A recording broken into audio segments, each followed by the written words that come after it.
할렐루야. 언제나 우리 모든 성도님들의 삶 가운데 예수 그리스도의 은혜와 주님의 손길이 항상 머무시는 복된 삶이 다 되기를 예수님의 이름으로 축복합니다. 오늘은 특별히 6월 주제가 복음을 전하는 교회라고 하는 이 놀라운 주제를 가지고 땅끝까지 복음을 전하는 교회라는 주제를 세웠습니다. 이제 6월이 시작되어서 다시 복음에 관하여 말씀을 좀 나누려 합니다.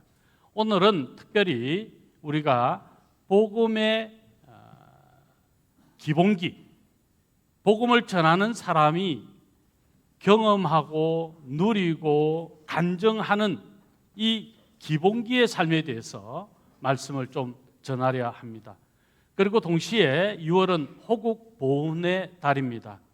그래서 저는 이 대한민국은 하나님께서 건국하셨다, 이 믿음에 조금도 의심하지 않습니다. 우리 민족을 사랑하지 않고 나라를 사랑하지 않으면서 하나님을 사랑한다라고 생각하면 그는 정말 잘못된 것이다 라는 생각을 가지고 있습니다. 하나님이 세우신 나라에 하나님이 축복하시는 귀한 삶을 우리 모두가 살아가고 있다는 생각을 분명히 하시고 우리 대한민국 더 사랑하실 수 있기를 예수님의 이름으로 축원합니다. 그래서 우리 중직자들은 가슴에 태극기 배지를 다 달았어요. 다 다셨습니까? 예. 오늘 복음 전하는 자의 기본기, 먼저 우리의 기본기가 뭘까? 지난 금요일 우리 시찰 목사님 몇 분과 우리가 매주 북클럽을 합니다. 최근에 읽고 있는 책, 이 책도 읽었다 저 책도 읽었다 욕심이 많아가 목사님들은. 그래서 오스게니스의 풀스톡을 계속해서 읽고 있습니다. 풀스톡 231페이지에 오스게니스가 소개한 이 하이쿠 시인이 있습니다. 고바야시 이사라고 하는 시인입니다. 이 하이쿠라는 시는요 575조로 되어 있는 총 17자로 짧게 구성된 정형시입니다. 시 중에서 가장 짧은 시라는 거예요. 그런데 그 짧은 시에 한 사람의 인생이 다 담겨져 있다는 것을 느낄 수 있습니다. 오스게니스가 소개한 이 이사의 시 한 편을 잠시 음미하면서 마치 이 고바야시 이사의 광야의 삶을 보는 것 같았어요. 고바야시 이사에 대해서 잠시 소개하면 그가 3살 때에 어머니를 잃게 됩니다. 먼저 세상을 떠난 것이죠. 그리고 아버지는 재혼을 했습니다. 그리고 얼마 되지 않아서 그가 8살 때 아버지도 세상을 떠났습니다. 그런데 계모인 어머니가 얼마나 좀 악한 여인이었는지 이 이사에 대한 심한 학대가 계속되었습니다. 도저히 견딜 수 없는 상황이 되어 15살에 집을 나오게 됐죠. 그는 가난했고 고통스러웠고 고난 가운데 고독한 삶을 이후 살게 됩니다. 그가 52이 되었을 때 결혼을 합니다. 아이를 5명을 낳았지만 그의 비극적인 삶, 이 비극적인 인생은 정말 참혹하리만큼 광야 같은 삶이었습니다. 5 아이가 모두 죽게 되고 마지막 아이가 태에서 나오기도 전에 어머니와 함께 죽게 되었습니다. 5 아이도 죽었고 그의 아내도 죽었습니다. 이사의 삶을 보면 너무도 처참한 것 같다. 어떻게 이렇게 비극적인 인생이 있을 수 있는가? 성경에 욥을 떠오르게 하는 그런 인물이었어요. 물론 성경에 수많은 사람들이 고통과 고난 가운데 고독한 광야의 생활을 했던 분들이 참 많습니다. 오늘 본문의 지언이 다윗도 마찬가지고요. 오늘 저와 여러분도 정말 내가 견딜 수 없는 이 고통의 고난의 상황 속에 깊은 고독, 절망감을 느낄 때도 있을 줄 압니다. 그런 고바야시 이사가 지었던 하이쿠시 몇 편을 제가 한번 읽어드릴 텐데 아마 여러분들이 보시면 이사의 삶이 어떠했을 것 같다는 것이 느껴질 거예요. 이리 와서 나하고 놀자꾸나 의미 없는 참새 한편의 시입니다. 그리고 죽이지 마라. 파리가 손으로 빌고 발로도 빈다. 고아인 나는 빛나지도 못하는 반딧불이. 돌아 눕고 싶으니 자리 좀 비켜줘 깃두라미. 올빼미여 얼굴 좀 펴게나. 이건 봄비 아닌가. 하이쿠시 모음집인 백만 광년의 고독 속에서 한 줄의 시를 읽다라는 하이쿠시 모음집이 있어요. 두터운 책인데 여기 482면에 이 이사의 시 한 편을 이렇게 소개했는데 그 시를 제가 한번 또 읽어드립니다. 세상은 지옥, 그렇지만 그 위에서 하는 꽃 구경이여라. 여러분, 이사의 삶을 제가 왜 설명했을까요? 그의 삶을 생각하면 도무지 희망이라는 것을 생각할 수도 없을 것 같은 사람 같지 않습니까? 자신의 삶의 과거를 돌아보면 불평하고 원망할 것밖에 없을 것 같은 삶이지 않습니까? 그런데 그의 시 정말 절망적인 상황이 앞서 이렇게 언급됩니다. 세상은 지옥, 그렇지만 그 위에서 하는 꽃구경이여라. 이건 감탄이에요.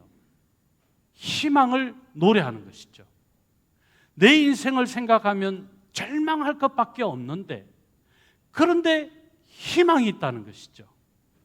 꽃구경이여라. 감탄을 지금 노래하는 것이죠.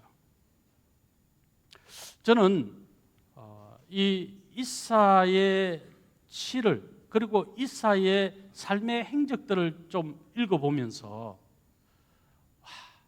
이게 광야의 삶이구나.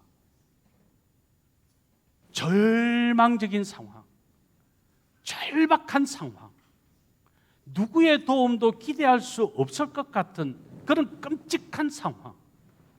이사에게 광야는 그런 것이었습니다.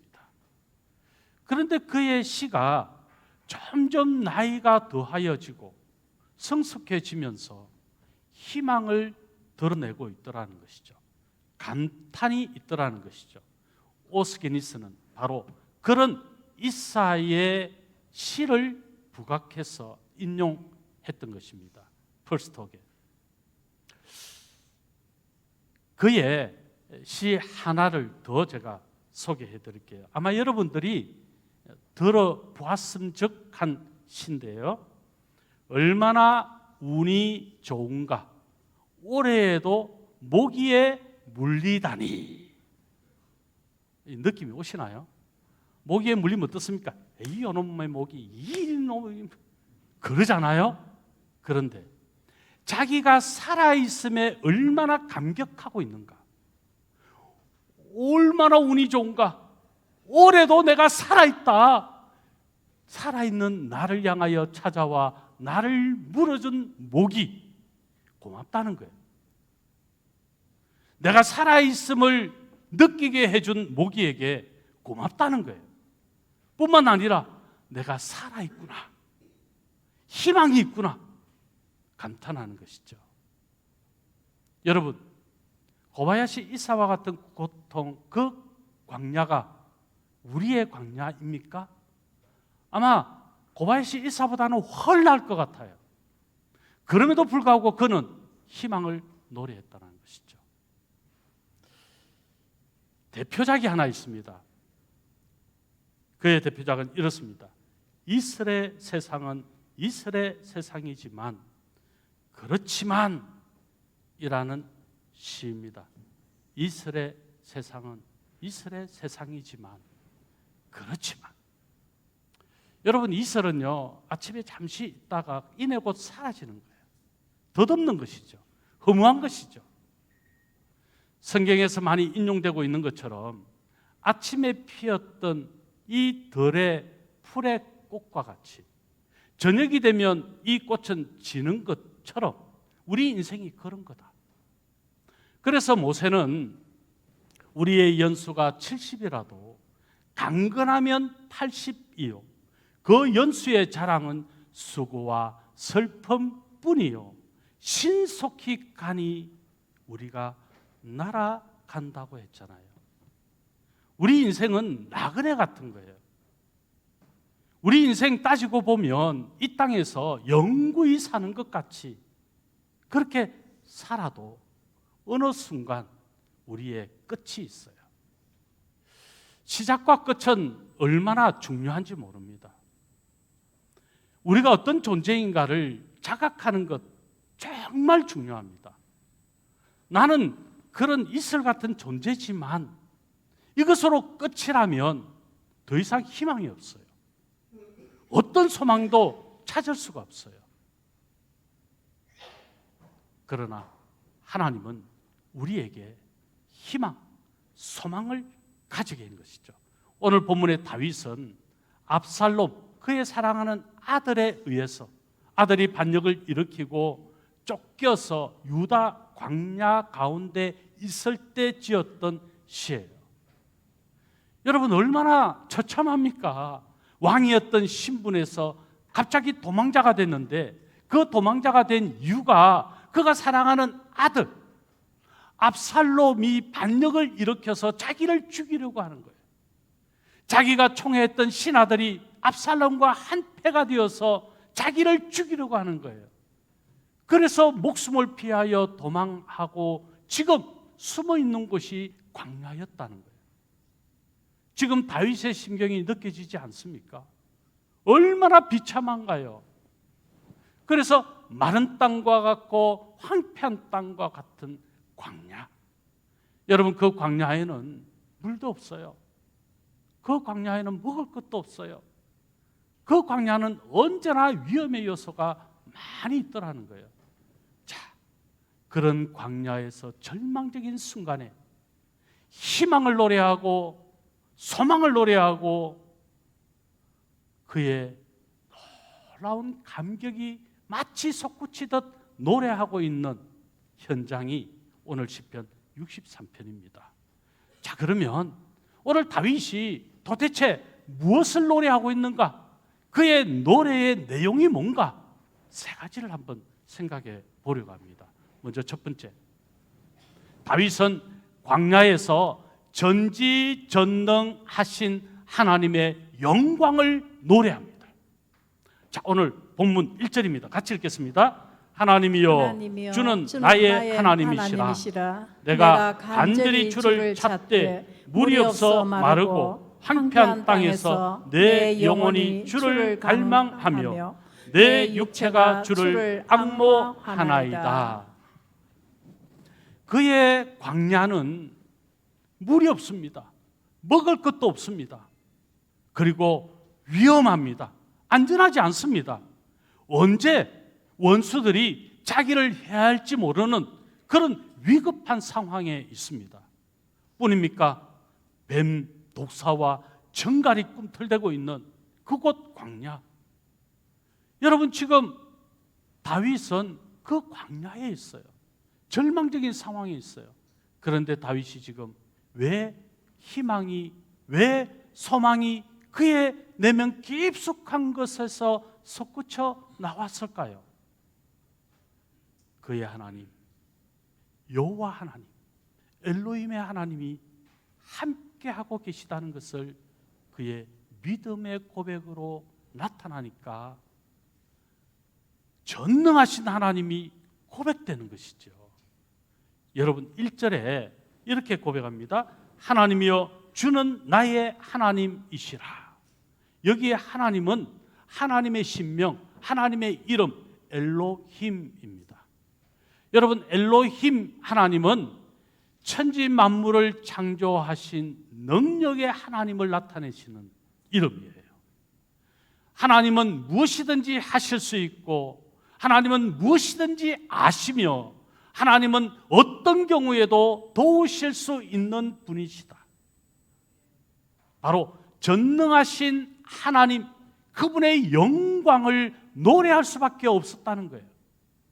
절망적인 것을 묵상하면 슬픔에 잠깁니다. 절망적인 것에 묵상하면 더 비통해하고 더 절망이 엄습해오고 결국은 나락의 길로 추락하게 되는 것이죠. 그런데 다윗은 그 절망적인 광야에서 하나님이 계심을 믿었다는 거예요. 어떤 하나님입니까? 전지전능하신 하나님. 그래서 그 하나님의 영광을 노래할 수밖에 없었다는 거예요. 이게 믿음입니다. 여러분, 우리의 삶은 어떻습니까? 절망적인 상황에서 불평만 하고 있지 않습니까? 원망만 하고 있지 않습니까?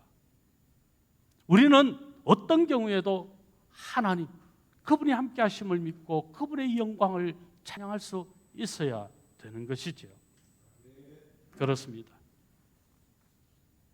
다윗이 믿었던 하나님, 그분은 전지전능하신 하나님이십니다. 왜 나만 겪는 고난이냐고 불평하지 마세요.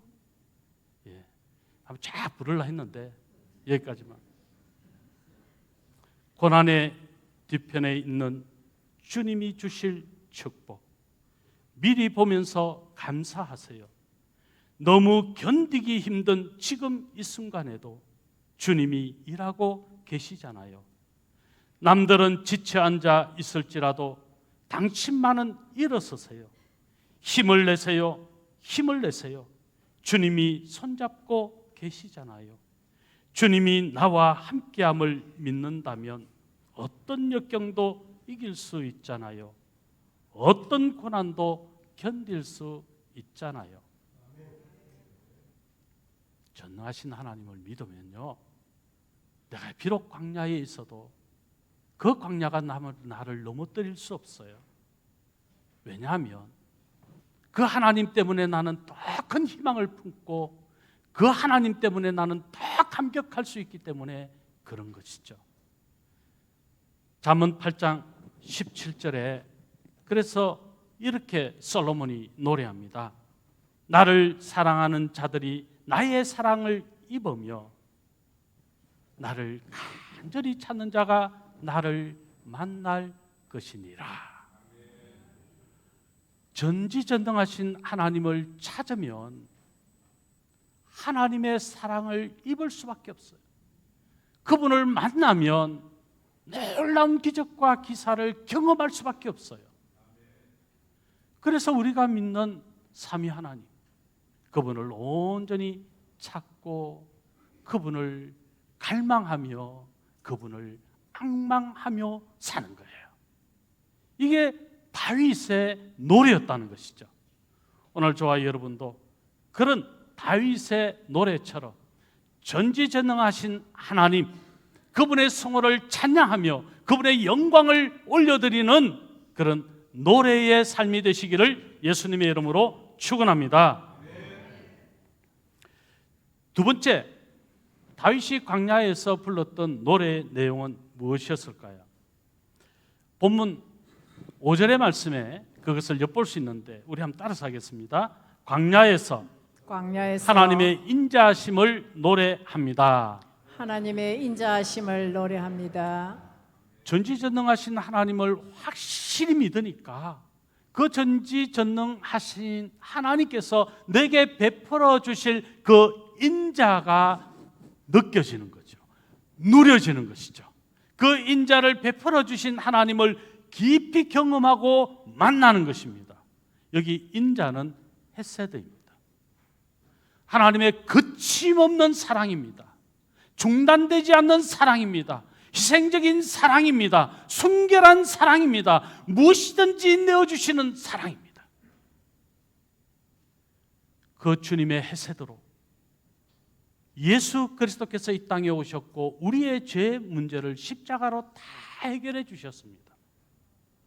다윗은 바로 하나님의 그 헤세드를, 그 사랑을, 그 헤세드의 인자심을 다윗이 느낀 것이고 누린 것이고 고백하고 찬양하는 것이죠. 자, 우리 5절의 말씀 같이 한번 읽어볼까요? 골수와 기름진 것을 먹음과 같이 나의 영혼이 만족할 것이라. 나의 입이 기쁜 입술로 주를 찬송하되. 여러분, 참 이상하지 않나요? 5절에 보십시오. 골수와 기름진 것을 먹음과 같이. 여러분, 광야가 어떤 곳이라 했습니까? 마실 물도 없습니다. 먹을 음식도 없습니다. 안전하지 않습니다. 그런데 배부르다고 노래하는 겁니다. 만족하다고 노래하는 것입니다. 하나님의 헤세드를 경험하면요, 어떤 경우에도 만족할 수밖에 없어요. 왜냐하면 하나님이 전부이시기 때문에. 전부이신 하나님이 내게 전부를 보여주시고 전부를 누리게 하신다는 이 확실한 믿음을 가지기 때문에 노래할 수밖에 없어요. 헤세드의 하나님을 찬양할 수밖에 없더라는 것이죠. 질병 때문에 혹시 두려우십니까? 물질의 삶의 문제 때문에 두려우십니까? 왜 두려워하십니까?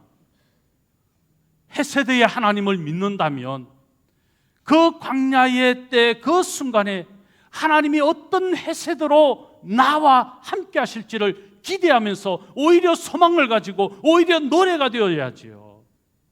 다윗은 바로 이런 인자하신 하나님을 노래했다는 겁니다. 어디서 말입니까? 광야에서. 다윗의 상황이 바뀐 것이 아닙니다. 광야에서 다른 곳으로 옮겨진 것도 아닙니다. 여전히 광야 그곳에 있습니다. 그럼에도 불구하고 그는 만족했습니다. 하나님이 배부르게 해 주신 것 같이 그는 배부름을 노래했던 것이죠. 이게 믿음 아닌가요? 우리 적어도 이 정도의 믿음을 가져야 복음 전하는 자 삶이 안 되는 건가요?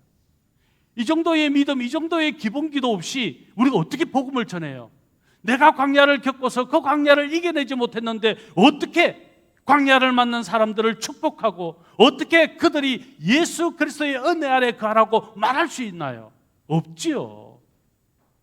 내가 광야를 경험하고 그곳에서 전지전능하신 하나님 그분의 영광을 노래하고 그분의 헤세드를 경험하고 이 믿음의 고백이 간증이 될 때 여러분 복음 전하는 자가 되는 거예요. 이거 없이 복음 전하면 형식적으로 하는 거예요. 힘이 없어요. 능력이 나타나지 않아요.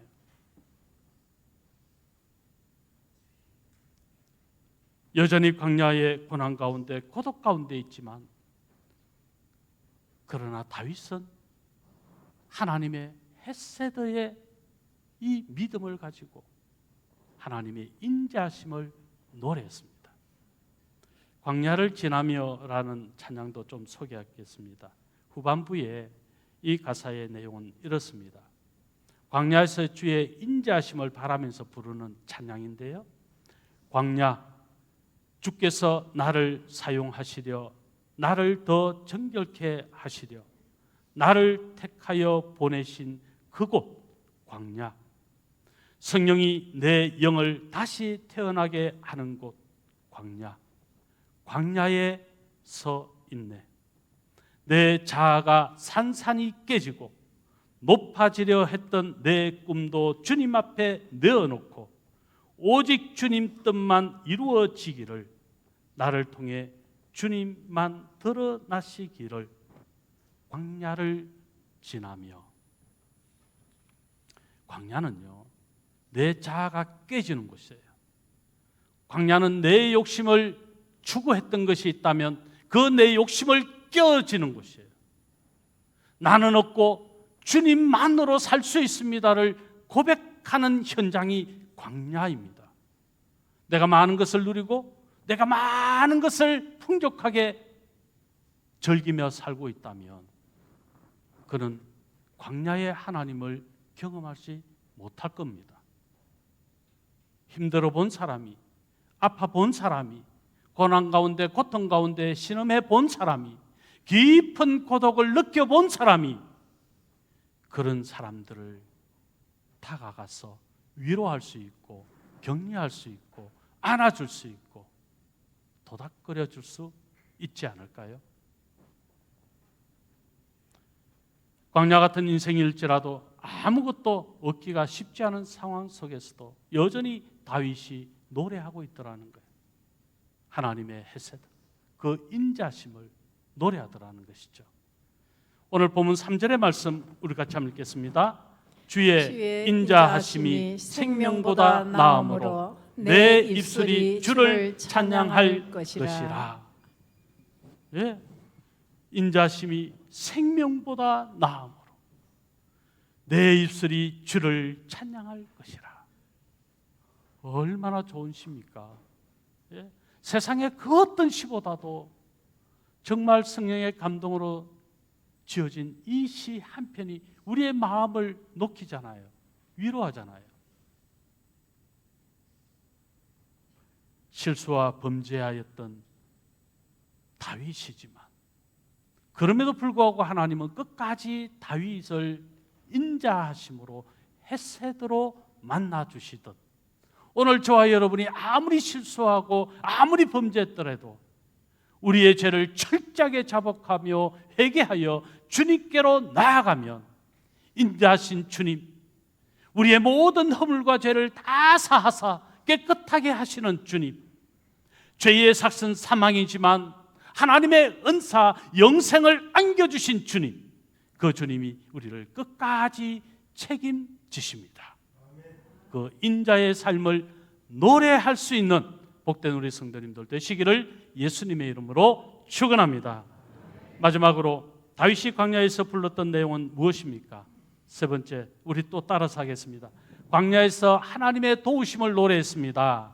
광야에서 하나님의 도우심을 노래했습니다. 오늘 본문 6절의 말씀인데 같이 읽을게요. 내가 나의 침상에서 주를 기억하며 새벽에 주의 말씀을 작은 소리로 엎조릴 때에 하오리니.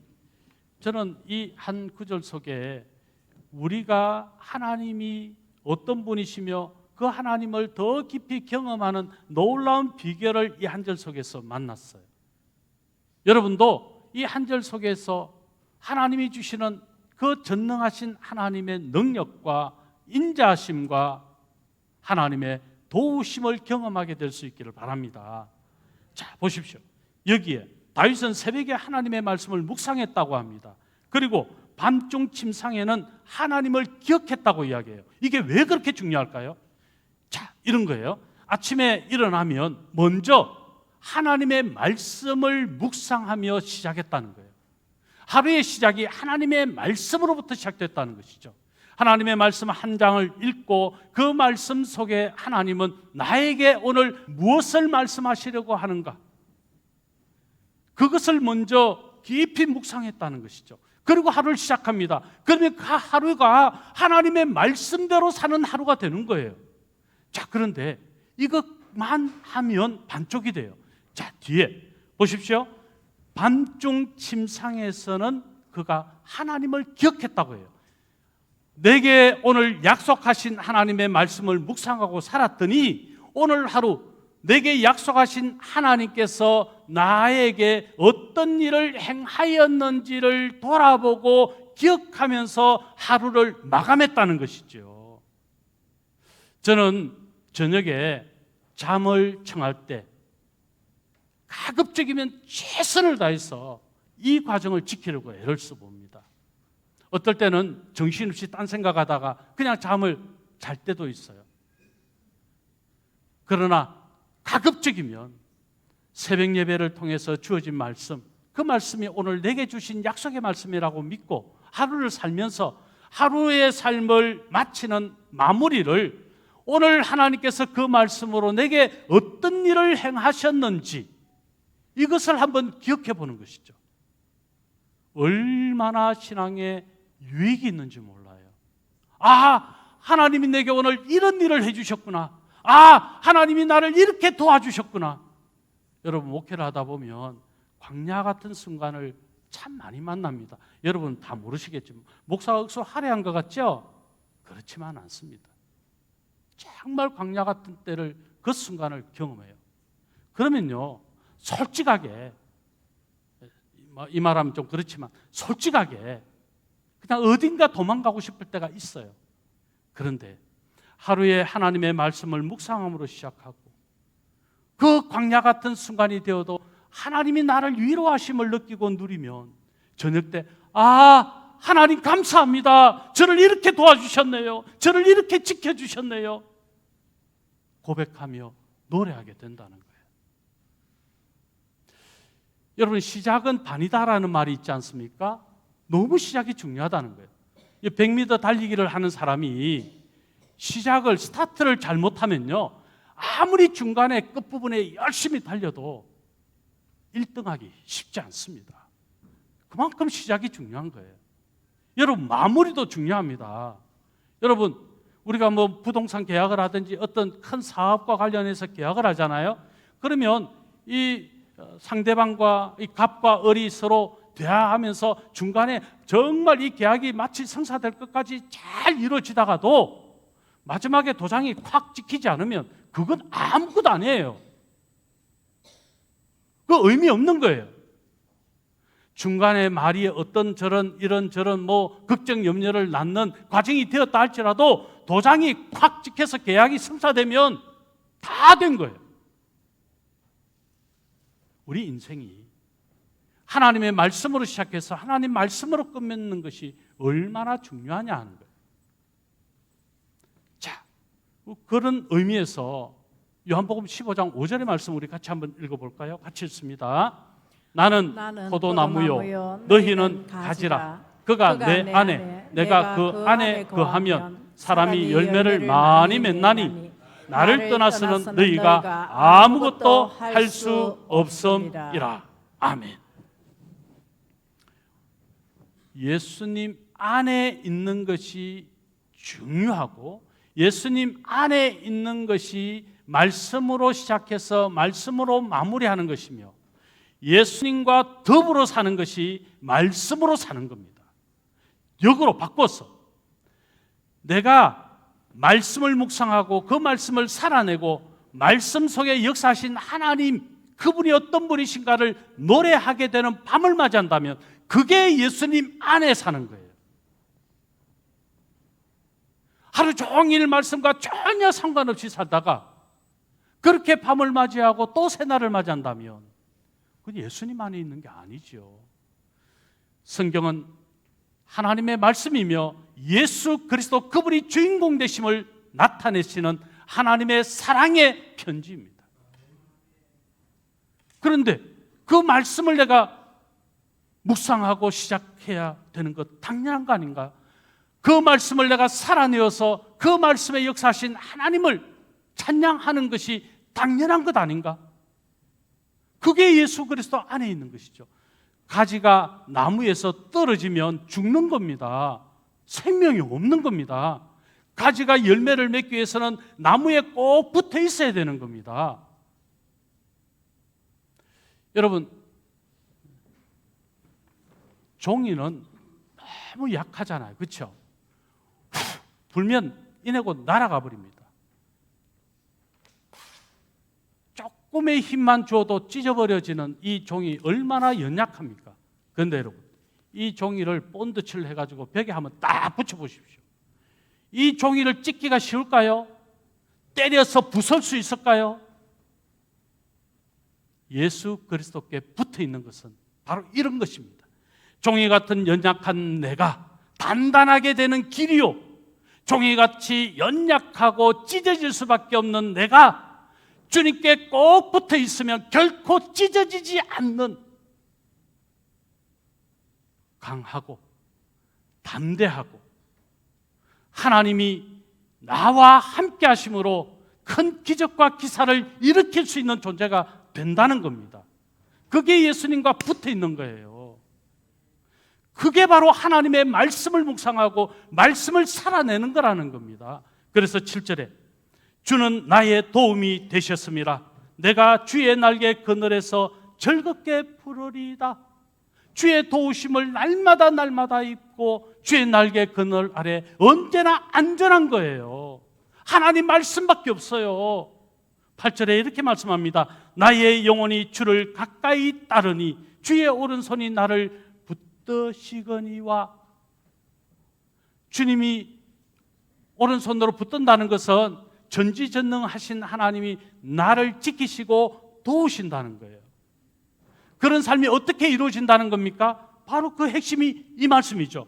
나의 영혼이 주를 가까이 따르니, 예수님께 꼭 붙어 있는다는 거예요. 하나님의 말씀을 묵상하고 그 말씀을 살아내고 그 말씀을 통하여 하나님이 내게 베풀어 주신 은혜와 역사를 노래하는 것이죠. 광야라는 말은 미드바르라고 하는 단어입니다. 미드바르. 근데 이 미드바르는 두 단어의 합성어예요. 민이라는 전치사, 몸으로부터. 드바르는 말씀이에요. 말씀으로부터가 광야. 내가 경험해야 될 그 광야는 바로 신명기 13장 18절에 소개되는 그때로부터 이제 광야라는 단어가 나오기 시작해요. 자, 이 광야, 바로 하나님의 말씀에 붙어 있고 하나님 말씀으로부터 시작되는 인생. 그래서 광야는 중요하다. 그 광야의 시간을 의미 없이 보내는 것이 아니라 그 광야의 시간에서 우리가 경험해야 될 것은 전지전능하신 하나님의 영광을 노래하고 인자하신 하나님을 노래하고 도우시는 하나님을 노래하는 인생이 돼야 된다는 겁니다.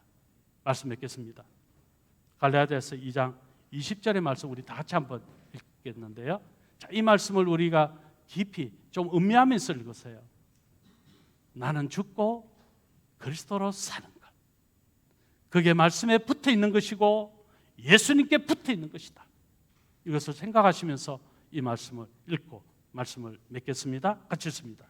내가 그리스도와 함께 십자가에 못 박혔나니 그런즉 이제는 내가 사는 것이 아니요 오직 내 안에 그리스도께서 사시는 것이라. 내가 육체 가운데 사는 것은 나를 사랑하사 나를 위하여 자기 자신을 버리신 하나님의 아들을 믿는 믿음 안에서 사는 것이라. 할렐루야. 우리 주 예수 그리스도 안에서 언제나 사심으로 여러분의 광야가 해결되고 여러분의 삶이 언제나 전지전능하신 하나님이 인자심으로 도우심으로 나타나는 복된 삶이 다 되시기를 우리 주 예수 그리스도의 이름으로 축원합니다.